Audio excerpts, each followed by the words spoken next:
आप सभी का मेरे इस YouTube चैनल में स्वागत है। आज मैं अपने इस YouTube वीडियो क्लास में बिहार बोर्ड कक्षा 9 गणित के अध्याय 1 पर चर्चा करूंगा। इस पुस्तक से हम लोग इसके अध्याय 1 पर हम लोग चर्चा करेंगे और उस चर्चा से पहले मैं आप लोगों को कुछ बताना चाहता हूं। बहुत से लोगों में यह एक गलत अवधारणा बनी हुई है कि गणित एक मुश्किल विषय है, मगर विश्वास कीजिए यह बिल्कुल ही मुश्किल विषय नहीं है। यह बहुत मज़ेदार और इंटरेस्टिंग विषय है। आप इसमें दिल लगा करके देखिए, डट जाइए गणित के सामने और फिर यह आपको बहुत मज़ा देगा, बहुत आपका दिल लगेगा। तो आइए हम लोग अपने टॉपिक पर आते हैं। अध्याय 1 में हम लोग सबसे पहले संख्या रेखा पढ़ेंगे, जिसे इंग्लिश में नंबर लाइन कहा जाता है। उसके बाद हम लोग पढ़ेंगे प्राकृत संख्या, जिसे नेचुरल नंबर कहा जाता है। इसके बाद पूर्ण संख्या, होल नंबर, पूर्णांक, इंटीजर, भिन्न संख्या, फ्रैक्शनल नंबर और परिमेय संख्या यानी रेशनल नंबर। इन सब पर हम लोग अलग अलग चर्चा करेंगे, सीखेंगे, समझेंगे और उसके बाद हम लोग इसके अंत में प्रश्नावली 1.1 को हल करेंगे। लेकिन मेरा सभी स्टूडेंट्स से, सभी छात्रों से यह कहना है कि प्रश्नों का हल वीडियो के हेल्प से आप नहीं करेंगे। सबसे पहले आप खुद प्रश्नों का हल करने की कोशिश करेंगे। बहुत कोशिश करने के बाद भी अगर आपसे हल नहीं हो रहा हो, तब आप वीडियो का हेल्प लेंगे। तो चलिए हम लोग आते हैं अपने विषय के सबसे पहले टॉपिक पर, संख्या रेखा। तो हम लोग देखें संख्या रेखा, नंबर लाइन। यह है हमारा संख्या रेखा। संख्या रेखा दरअसल संख्याओं का तराजू है। जिस तरह से हम लोग तराजू में बहुत से वस्तुओं को तौलते हैं और यह देखते हैं कि कौन अधिक वज़न का है, कौन कम वज़न का है, ठीक उसी प्रकार संख्याओं को हम लोग इस संख्या रेखा पर तौलते हैं, जिससे हमें पता चल जाता है कि कौन सी संख्या बड़ी है और कौन सी संख्या छोटी। संख्या रेखा के ठीक मध्य में शून्य होता है। इसके दाईं ओर बराबर दूरी पर धनात्मक पूर्णांक लिखे रहते हैं, 1, 2, 3, 4, 5, 6, 7 इत्यादि। यह दाईं ओर अनंत दूरी तक जा सकता है। शून्य के बाईं ओर ऋणात्मक पूर्णांक होते हैं, -1, -2, -3, -4, -5, -6, -7। माइनस ऋणात्मक संख्याओं में लगा रहता है। जब अपने विषय पर आगे बढ़ेंगे तो ऋणात्मक संख्या और माइनस चिन्ह वाले संख्याओं के बारे में हम लोग चर्चा करेंगे। हम लोग यहाँ पर देखेंगे कि किस प्रकार हम लोग संख्याओं को तौलेंगे कि कौन सी संख्या बड़ी है, कौन सी संख्या छोटी है, इस संख्या रेखा की मदद से। तो इस संख्या रेखा की एक खूबी है कि जैसे ही हम लोग दाईं ओर चलेंगे तो संख्या बढ़ेगी, बड़ी होती जाएगी, और जैसे ही हम लोग बाईं ओर बढ़ेंगे कहीं से भी तो संख्याएं घटती जाएंगी। तो किसी भी संख्या को हम लोग पकड़ लेते हैं। मान लिया 1 और 4 को हम लोग देखते हैं। यहाँ 1 है और यहाँ 4 है। हम लोग देख रहे हैं कि 1 के दाईं ओर 4 है। इससे साबित होता है कि 4 बड़ा है, और 1 4 के बाईं ओर है, यह साबित करता है कि 1 4 से छोटा है। अब हम लोग 0 और -2 पर चर्चा कर लेते हैं। हम लोग संख्या रेखा के हिसाब से देख लेते हैं। -2 0 से बाईं ओर है और 0 -2 के दाईं ओर है। तो 0 चूँकि दाईं ओर है, -2 बाईं ओर है, तो -2 छोटी संख्या है और 0 उससे बड़ी संख्या है। हम लोग -6 और -3 पर गौर करें। -3 -6 से दाईं ओर है, तो -3 नियम के हिसाब से बड़ी है, संख्या रेखा के नियम के हिसाब से, और -6 छोटी है। तो आप लोगों को संख्या रेखा लगभग समझ में आ गया होगा। इसके बाद भी अगर कुछ बातें आप लोगों को समझ में अगर नहीं आए तो कमेंट बॉक्स में आप लोग प्रश्न कर सकते हैं और बिल्कुल फ्रीली आप कुछ भी पूछ सकते हैं। मैं निश्चित रूप से उन सब बातों का जवाब दूंगा। अब हम लोग आते हैं प्राकृत संख्या के ऊपर। सबसे पहले जो गिनती शुरू हुआ वह 1 से गिनती शुरू हुआ। 1 2 3 4 5 6 इस तरह से बढ़ता हुआ यह गिनती शुरू हुआ।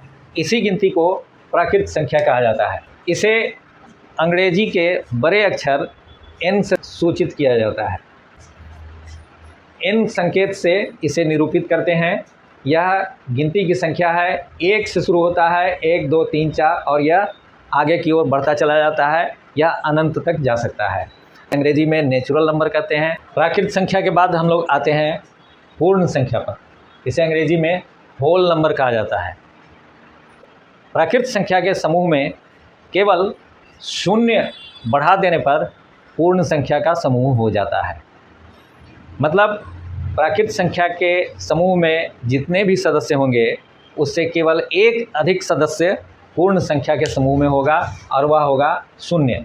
हम लोग जब 0 से शुरू करेंगे गिनती तो वह पूर्ण संख्या होगा। पूर्ण संख्या को W अक्षर से निरूपित किया जाता है। अब हम लोग आगे बढ़ते हैं। हम लोग देखते हैं पूर्णांक। इसे इंग्लिश में इंटीजर कहा जाता है। पूर्ण संख्याओं के समूह में जब ऋणात्मक संख्याएं मिल जाती हैं तब यह पूर्णांक हो जाता है। पूर्णांक संख्याओं के समूह में 0 के दाईं ओर जिस प्रकार संख्या रेखा पर हम लोगों ने देखा धनात्मक पूर्णांक होते हैं और ऋणात्मक पूर्णांक भी होते हैं, बाईं ओर -1 -2 -3। तो इस प्रकार से हम लोग देखते हैं कि पूर्णांक संख्याओं में धनात्मक पूर्णांक भी होते हैं और ऋणात्मक पूर्णांक भी होते हैं। हम लोग यह जान लिए कि सबसे छोटा समूह हुआ प्राकृत संख्या का, उससे थोड़ा बड़ा समूह है पूर्ण संख्या का और उससे थोड़ा सा बड़ा समूह है पूर्णांक संख्याओं का। पूर्णांकों को अंग्रेजी के बड़े अक्षर Z से निरूपित किया जाता है। यह हम लोग ध्यान रखेंगे। अब हम लोग आगे बढ़ते हैं। अगला है भिन्न संख्या। इसे इंग्लिश में फ्रैक्शनल नंबर कहा जाता है।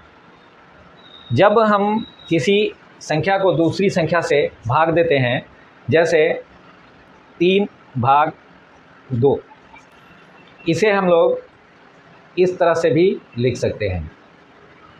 जब इस रूप में हम लोग लिखते हैं तो इस ऊपर वाले को कहा जाता है अंश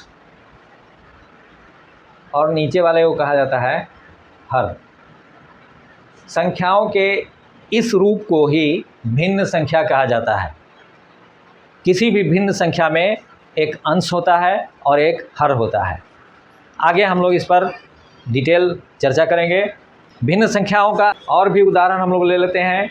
1/2, 3/5, 13/19, यह सब भिन्न संख्याएं हैं। तो हम लोगों ने देखा यह सब भिन्न संख्याएं हैं। अब हम लोग आगे बढ़ते हैं। अगला है परिमेय संख्या। इसे अंग्रेजी में रेशनल नंबर कहा जाता है। अब परिमेय संख्या को थोड़ा सा ध्यानपूर्वक हम लोग देख लें। हम लोगों ने देखा कि 1 से जो गिनती शुरू होती है यह है प्राकृत संख्या। इसके बाद इसमें 0 लग गया, यह हो गया पूर्ण संख्या। इसके साथ जब ऋणात्मक संख्याएं लग गई तब यह हो गया पूर्णांक। इसके बाद हम लोगों ने आगे पढ़ा 1/2, 3/5, 12/17, इस प्रकार की संख्याओं को भिन्न संख्या कहा जाता है। अब इन सभी संख्याओं को मिलाकर हम लोग एक समूह का निर्माण करते हैं और उसी बड़े समूह को कहते हैं परिमेय संख्या। तो अब तक हम लोगों ने जितनी भी तरह की संख्याएं पढ़ी सीखी वो सभी संख्याएं परिमेय संख्या के सदस्य हैं। परिमेय संख्याओं को Q से निरूपित किया जाता है। अंग्रेजी के बड़े अक्षर Q से संकेत के रूप में Q से निरूपित किया जाता है। हम लोग परिमेय संख्याओं के परिभाषा को भी एक बार देख लें। परिमेय संख्या का डिफिनीशन, परिभाषा हम लोग देखें, सामने लिखा हुआ है। आप लोग इसका स्क्रीनशॉट ले सकते हैं, नोट कर सकते हैं, इसे याद कर लेंगे। वह संख्याएं जिन्हें P/Q के रूप में लिखा जा सके, जहां P और Q दोनों पूर्णांक हों और q शून्य के बराबर नहीं हो, ऐसी संख्याओं को परिमेय संख्या कहते हैं। यहाँ हम लोग गौर करें, दो बातें हैं। p बटा q का रूप में p बटा q, p और q दोनों पूर्णांक संख्या हो, और साथ ही इस तरह से अंश और हर वाले में हर की जगह पर शून्य नहीं हो। शून्य के अलावा कोई भी पूर्णांक हो सकता है, शून्य नहीं हो सकता है। एक पूर्णांक हम लोग ले लेते हैं 5। तो आप लोग जानते हैं कि 5 को हम लोग 5/1 के रूप में लिख सकते हैं। किसी भी संख्या में 1 से गुना करने या 1 से भाग देने पर उसमें कोई अंतर नहीं पड़ता है। तो 5 को बिल्कुल स्वतंत्र होकर के हम लोग 5/1 लिख सकते हैं। यह p बटा q के रूप में आ गया, जहाँ q यानी 1 यह इस स्थान पर शून्य नहीं है, 1 है, इसलिए यह भी एक परिमेय संख्या है। दूसरा एक पूर्णांक हम लोग ले लेते हैं -12। इसको भी हम लोग -12/1 लिख सकते हैं। यह एक पूर्णांक संख्या है, यह भी एक पूर्णांक संख्या है, और यह शून्य नहीं है, इसलिए -12 भी एक परिमेय संख्या है। तो जितनी भी संख्याएं हम लोगों ने अभी तक पढ़ा है, देखा है, सीखा है, यह सभी परिमेय संख्याओं के समूह में आता है। अब हम लोग आगे बढ़ते हैं और प्रश्नावली 1.1 पर हम लोग चर्चा करते हैं। प्रश्नावली पर आने से पहले कुछ प्रश्न हम लोग पहले हल कर लेते हैं और तब हम लोग प्रश्नावली पर आते हैं। प्रश्नावली पर आने से पहले कुछ प्रश्न हम लोग पहले हल कर लेते हैं और तब हम लोग प्रश्नावली पर आते हैं। यह एक प्रॉब्लम है, प्रश्न है 2 और 3 के बीच 4 परिमेय संख्याएं हमें निकालना है, बताना है। हम लोग इसको कैसे हल करेंगे? बहुत ही सिंपल तरीका, बहुत ही आसान तरीका मैं आप लोगों को बता रहा हूँ। इसको ध्यानपूर्वक देखेंगे और इसको समझ लेंगे, फिर आगे आपको कभी दिक्कत नहीं होगी। तो हमें 2 और 3 के बीच 4 परिमेय संख्याएं निकालना है। तो जितनी भी परिमेय संख्याएं निकालना है उससे एक अधिक संख्या हम अपने दिमाग में रख लेंगे, यानी 5। जितनी भी परिमेय संख्या निकालना है उससे एक अधिक संख्या यहाँ पर हम लोग मन में या कहीं अलग कागज़ पर लिख लेंगे। तो 5 लिख लेते हैं। अब 5 से 5/5 हम बना करके इन दोनों में 5/5 से गुना करते हैं। आप जानते हैं कि 5/5 का मान 1 होगा, दोनों में एक दूसरे से भाग देने पर कट जाएगा और उसका मान 1 होगा, और 1 से किसी भी संख्या में गुना करने पर उसके मान में कोई अंतर नहीं आता है। तो हम लोग इन दोनों में 5/5 से गुना करते हैं।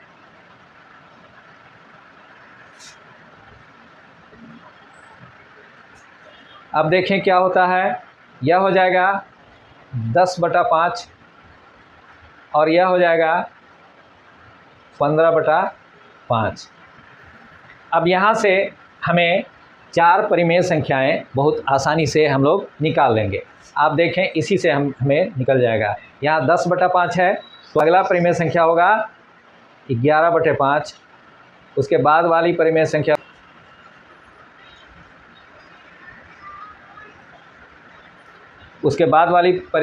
होगी 13/5। उसके बाद 14/5, और अगला तो यहाँ 15/5 है ही। 4 परिमेय संख्याएं, 4 निकालना था, 4 हम लोग निकाल लिए। 11/5, 12/5, 13/5 और 14/5। इसको आप लोग ध्यान से देखेंगे, बार बार वीडियो को रिवाइज कर करके आप लोग देखेंगे। अगर फिर भी कुछ समझ में नहीं आए तो कमेंट के द्वारा आप लोग प्रश्न पूछेंगे। चलिए हम लोग फिर आगे बढ़ते हैं। हमारा अगला है समस्या 2/3 और 4/3 के बीच 5 परिमेय संख्या में निकालना है। तो यहाँ भी हम लोग यह देखेंगे कि किस किस संख्या के बीच निकालना है। तो 2/3 एक है और दूसरा है 4/3। कितनी परिमेय संख्या हमको निकालना है? तो वह है 5।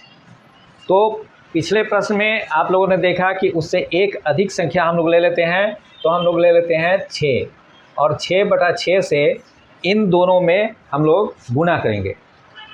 तो देखते हैं 2/3 में 6/6 से गुना करते हैं, और 4/3 में भी 6/6 से गुना करते हैं।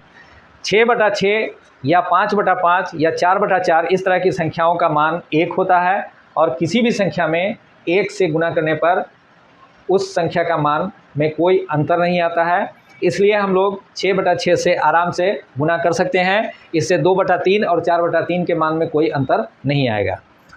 तो गुना करने के बाद हम लोग को पाते हैं यह हो जाएगा 12/18 और यह हो जाएगा 24/18। अब यहीं से हमें परिमेय संख्याएं निकल आती हैं। अगली परिमेय संख्या हम लोगों का हो जाएगा 13/18, उसके बाद 14/18, 15/18, 16/18 और 17/18। 1 2 3 4 5 परिमेय संख्या हमें निकालना था और 5 परिमेय संख्या हम लोगों ने निकाल लिया। यह बहुत ही आसान है, आप लोग हमेशा इस चीज़ को याद रखें। एक चीज़ जो बहुत ही महत्वपूर्ण है, आप इसको याद रख लेंगे कि किसी भी दो परिमेय संख्याओं के बीच असीमित परिमेय संख्याएं हो सकती हैं, हम लोग निकाल सकते हैं। काउंटलेस रेशनल नंबर, किसी भी दो संख्याओं के बीच हम लोग असीमित परिमेय संख्याएं निकाल सकते हैं। इस बात को याद रख लेंगे। और अब हम लोग प्रश्नावली 1 की तरफ आते हैं। तो हम लोग अब आते हैं प्रश्नावली 1.1 पर। आप देखें प्रश्नावली 1.1, हमारा प्रश्न है, क्या शून्य एक परिमेय संख्या है? क्या इसे आप p/q के रूप में लिख सकते हैं, जहां p और q पूर्णांक हैं और q शून्य नहीं है? तो इस प्रश्न के पहले भाग में है, क्या शून्य एक परिमेय संख्या है? हम लोग परिमेय संख्या को जब सीख रहे थे, समझ रहे थे, उस समय हम लोग देखे थे कि परिमेय संख्या उन संख्याओं को कहते हैं जिसमें प्राकृत संख्या भी हो, पूर्ण संख्या भी हो, पूर्णांक भी हो, भिन्न भी हो, इन सभी को मिला करके परिमेय संख्या है। तो शून्य पूर्णांक संख्या का सदस्य है, पूर्ण संख्या का सदस्य है, इसलिए शून्य एक परिमेय संख्या है। आप इसे इस तरह से भी लिख करके बता सकते हैं, प्रमाणित कर सकते हैं कि यह प्राकृत संख्या हुआ, इसमें शून्य हम लोग मिला दिए। अब यह पूर्ण संख्या का समूह हो गया, इसमें -1, -2, -3 इत्यादि मिला दिए। अब यह पूर्णांक संख्या हो गया, इसमें 1/2, 3/5 इत्यादि मिला दिए।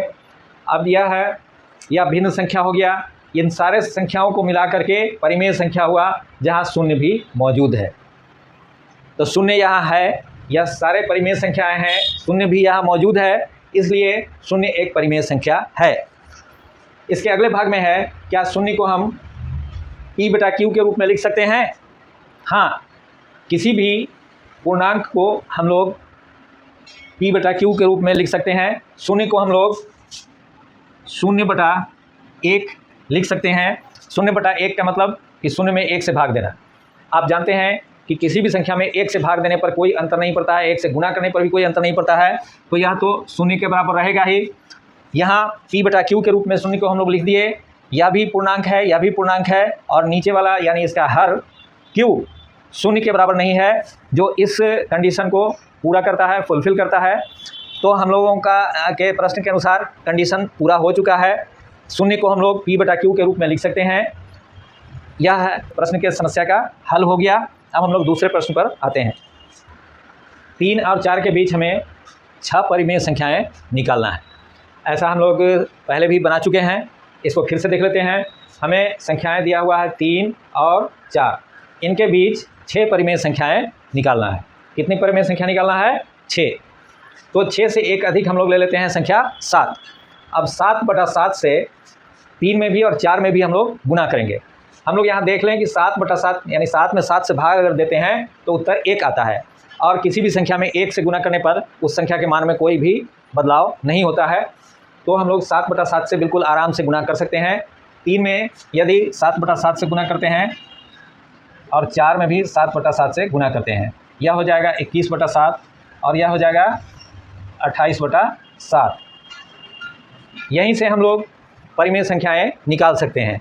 अगली परिमेय संख्या हो जाएगी 22/7, उसके बाद 23/7, उसके बाद 24/7, उसके बाद 25/7, उसके बाद 26/7, उसके बाद 27/7 और अगला 28/7 यहाँ पर मौजूद है। यह हुआ 1 2 3 4 5 6 हमें निकालना था, 6 हम लोगों ने निकाल लिया। यह आपका हल हो गया। इसी तरह से इस प्रकार के जितने भी प्रश्न होंगे आप लोग बहुत आराम से इसे हल कर सकते हैं।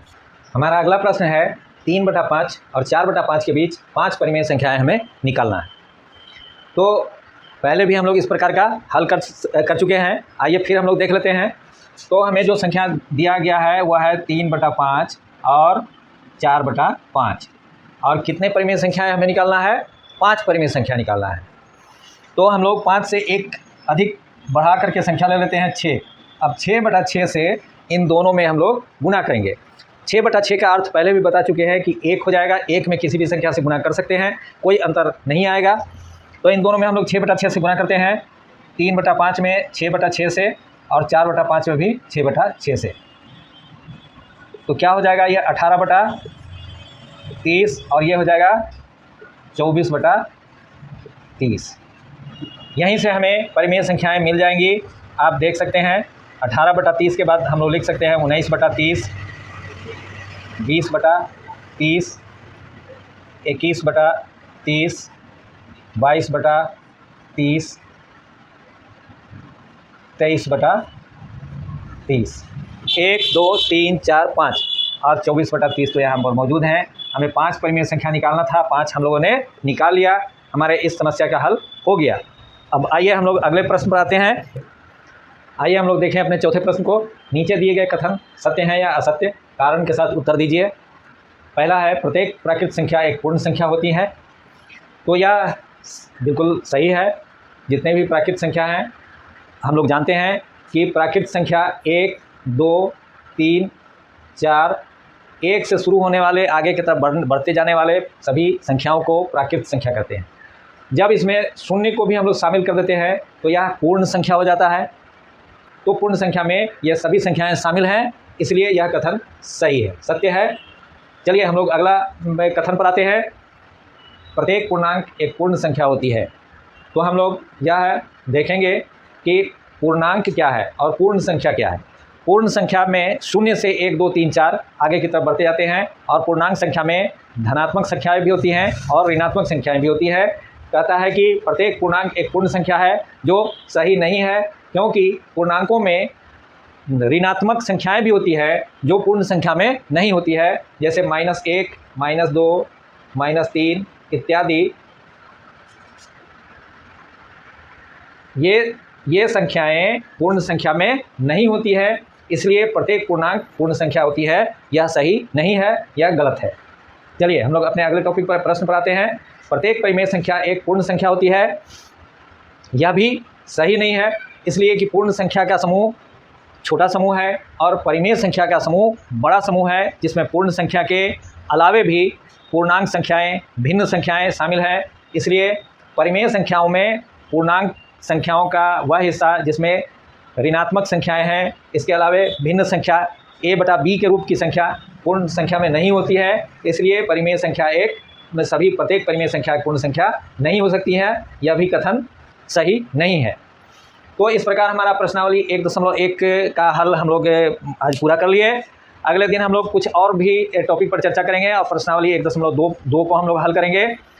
तो आप लोग हमारे इस वीडियो को लगातार देखेंगे। बहुत हम लोग अब लगातार वीडियो को अपलोड करते रहेंगे यूट्यूब पर। आपके लिए यह फ़ायदेमंद हुआ, लाभदायक हुआ यह वीडियो क्लास, तो हमारे इस चैनल को आप सब्सक्राइब करेंगे, लाइक भी करेंगे, अपने दोस्तों में शेयर भी करेंगे।